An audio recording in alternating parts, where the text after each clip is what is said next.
ಕ್ರಿಸ್ತನನ್ನು ಪ್ರತಿಫಲಿಸುವಂತೆ ನಿಮ್ಮ ಆತ್ಮಗಳನ್ನು ವಾಕ್ಯದಲ್ಲಿ ಬಲಪಡಿಸುವ ಅನುದಿನದ ಧ್ಯಾನ. ಇಂದಿನ ಧ್ಯಾನದ ಶೀರ್ಷಿಕೆ ನಿರಂತರವಾಗಿ ಕೃಪೆಯಲ್ಲಿ ಬೆಳೆಯುವ ಅಗತ್ಯತೆ. ಈ ದಿನದ ದೇವರ ವಾಕ್ಯ: ಆದುದರಿಂದ ಸಹೋದರರೇ, ದೇವರು ನಿಮ್ಮನ್ನು ಕರೆದದ್ದನ್ನು ಆದುಕೊಂಡದ್ದನ್ನು ದೃಢಪಡಿಸಿಕೊಳ್ಳುವುದಕ್ಕೆ ಮತ್ತಷ್ಟು ಪ್ರಯಾಸಪಡಿರಿ. ಹೀಗೆ ನೀವು ಮಾಡಿದರೆ ಎಂದಿಗೂ ಎಡಹುವುದಿಲ್ಲ. 2 ಪೇತ್ರನು 1ನೇ ಅಧ್ಯಾಯ 10ನೇ ವಚನ. ಅಶುದ್ಧತೆಯಿಂದ ಶುದ್ಧತೆಯ ಕಡೆಗಿನ ಮಾನಸಾಂತರದ ಕೆಲಸವು ನಿರಂತರವಾದ ಕೆಲಸವಾಗಿದೆ.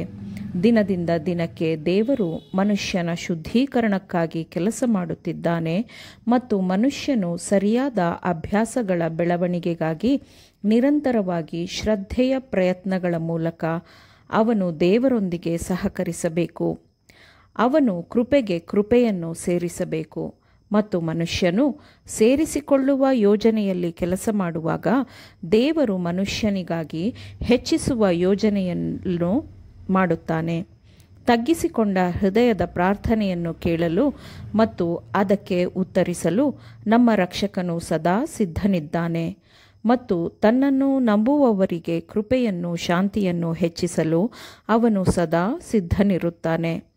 ಅವರನ್ನು ಸುತ್ತುವರೆದಿರುವ ದುಷ್ಟತನಗಳ ವಿರುದ್ಧದ ಅವರ ಹೋರಾಟದಲ್ಲಿ ಅವರಿಗೆ ಅಗತ್ಯವಿರುವ ಆಶೀರ್ವಾದಗಳನ್ನು ದೇವರು ಸಂತೋಷದಿಂದ ನೀಡುತ್ತಾನೆ. ಕ್ರೈಸ್ತ ಪ್ರಗತಿಯ ಏಣಿಯನ್ನು ಏರಲು ಪ್ರಯತ್ನಿಸುವ ಜನರಿದ್ದಾರೆ, ಆದರೆ ಅವರು ಅದರಲ್ಲಿ ಮುಂದುವರಿಯುವಾಗ ಅವರು ಕ್ರಮೇಣವಾಗಿ ಮನುಷ್ಯನ ಬಲದ ಮೇಲೆ ನಂಬಿಕೆ ಇಡಲು ಪ್ರಾರಂಭಿಸುತ್ತಾರೆ ಮತ್ತು ನಂಬಿಕೆಯ ಕರ್ತೃವೂ ನಂಬಿಕೆಯನ್ನು ಪೂರ್ಣಗೊಳಿಸುವವನೂ ಆದ ಯೇಸುವನ್ನು ಅವರು ಅತಿ ಶೀಘ್ರದಲ್ಲಿ ಕಳೆದುಕೊಳ್ಳುತ್ತಾರೆ. ಅಂದರೆ ಗಳಿಸಿದ ಎಲ್ಲವನ್ನೂ ಕಳೆದುಕೊಳ್ಳುವಂತಹ ಸೋಲು ಇದಾಗಿರುತ್ತದೆ.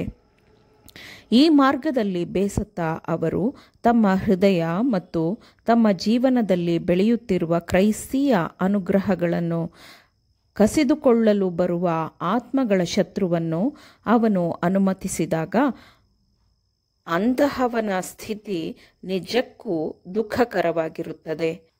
ಇವುಗಳಿಲ್ಲದವನು ಕುರುಡನಾಗಿದ್ದಾನೆ.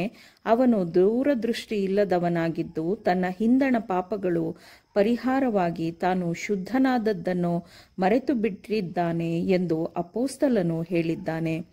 ದೇವರ ವಿಷಯಗಳಲ್ಲಿ ಅಪೊಸ್ತಲನಾದ ಪೇತ್ರನಿಗೆ ಬಹಳ ದೀರ್ಘವಾದ ಅನುಭವವಿತ್ತು. ಆ ಎಲ್ಲ ವರ್ಷಗಳಲ್ಲಿ ದೇವರ ರಕ್ಷಣೆಯ ಬಲದ ಮೇಲಿನ ಅವನ ನಂಬಿಕೆ ಬಲಗೊಂಡಿತ್ತು. ನಂಬಿಕೆಯಲ್ಲಿ ಬಲಗೊಳ್ಳುತ್ತಾ ಏಣಿಯ ಮೆಟ್ಟಿಲುಗಳನ್ನು ಒಂದೊಂದೇ ಮೇಲಕ್ಕೂ ಮುಂದಕ್ಕೂ ಹತ್ತುತ್ತಾ ಪರಲೋಕದ ದ್ವಾರಗಳನ್ನು ತಲುಪುವ ಏಣಿಯ ಮೇಲ್ಭಾಗಕ್ಕೆ ನಂಬಿಕೆಯಲ್ಲಿ ಅದನ್ನು ತಲುಪುವವನ ಎದುರಲ್ಲಿ ಸೋಲುವ ಸಾಧ್ಯತೆ ಇಲ್ಲ ಎಂದು ಅಪೊಸ್ತಲನಾದ ಪೇತ್ರನು ಪ್ರಶ್ನಾತೀತವಾಗಿ ಸಾಬೀತುಪಡಿಸಿದನು. ಕೃಪೆಯಲ್ಲಿಯೂ ಮತ್ತು ಸತ್ಯದ ಜ್ಞಾನದಲ್ಲಿ ನಿರಂತರವಾಗಿ ಬೆಳೆಯುವ ಅಗತ್ಯವನ್ನು ವಿಶ್ವಾಸಿಗಳಿಗೆ ಪೇತ್ರನು ಅನೇಕ ವರ್ಷಗಳಿಂದ ಒತ್ತಿ ಹೇಳುತ್ತಲೇ ಇದ್ದನು ಮತ್ತು ಈಗ ತನ್ನಲ್ಲಿರುವ ನಂಬಿಕೆಗೆ ತಾನು ಶೀಘ್ರದಲ್ಲಿ ಹುತಾತ್ಮನಾಗಲು ಕರೆಯಲ್ಪಟ್ಟಿದ್ದೇನೆ ಎಂದು ತಾನು ತಿಳಿದಾಗ ಅವನು ಪ್ರತಿ ವಿಶ್ವಾಸಿಯ ವ್ಯಾಪ್ತಿಯೊಳಗಿನ ಅಮೂಲ್ಯವಾದ ಅನುಗ್ರಹಗಳ ಕಡೆಗೆ ವಿಶ್ವಾಸಿಗಳ ಗಮನವನ್ನು ಮತ್ತೊಮ್ಮೆ ಸೆಳೆದನು. ವಯಸ್ಸಾದ ಶಿಷ್ಯನು ತನ್ನ ನಂಬಿಕೆಯ ಪೂರ್ಣ ಭರವಸೆಯಲ್ಲಿ ಕ್ರೈಸ್ತೀಯ ಜೀವನದ ಉದ್ದೇಶದ ದೃಢತೆಗೆ ತನ್ನ ಸಹೋದರರನ್ನು ಉತ್ತೇಜಿಸಿದನು. ಸಹೋದರರೇ, ದೇವರು ನಿಮ್ಮನ್ನು ಕರೆದದ್ದನ್ನು ಆದುಕೊಂಡದ್ದನ್ನು ದೃಢಪಡಿಸಿಕೊಳ್ಳುವುದಕ್ಕೆ ಮತ್ತಷ್ಟು ಪ್ರಯಾಸಪಡಿರಿ.